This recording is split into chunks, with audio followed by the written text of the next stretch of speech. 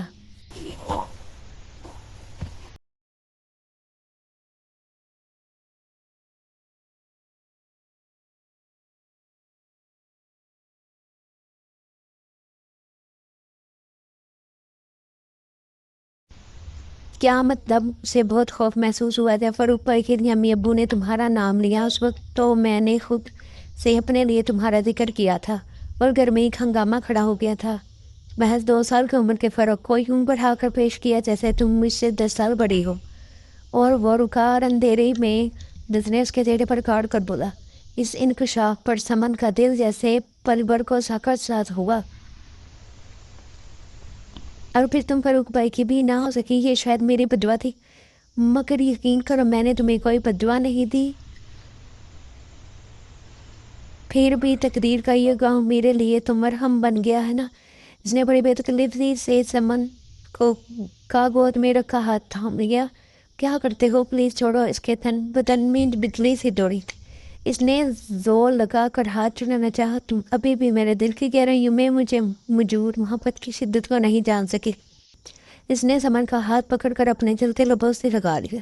اس کے منہ سے آہ نکلی۔ ہاتھ چھوڑ کر بے اختیار وہی ہاتھ اس کے شانے کے پیچھے لے جا کر اسے اپنی طرف کھینچنا۔ دیکھو میں چھلانگ لگا دوں گی، چھوڑو مجھے۔ گاڑی اب دوڑ رہی تھی۔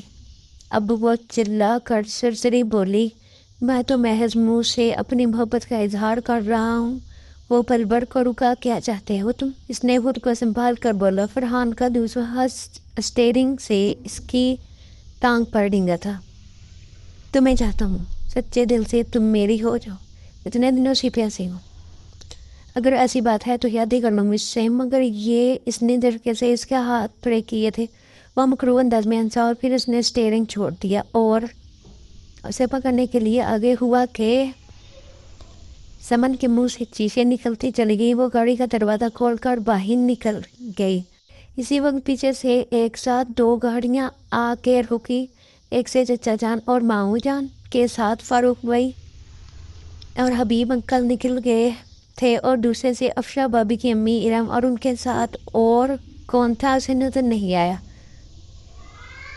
شور تھا، آوازیں، کیا ہوا؟ کیا ہو گیا؟ ایکسیڈنٹ ہو گیا؟ آپ اس بی بی سے پوچھئے، مجھے تو لفٹ دینا مہنگا پڑ گیا۔ خالہ زہرا کے ڈرتے ہی آگے آ کر بیٹھ گئی اور بے شرمی سے مجھ سے کہنے لگی، مجھ سے شادی کر لو۔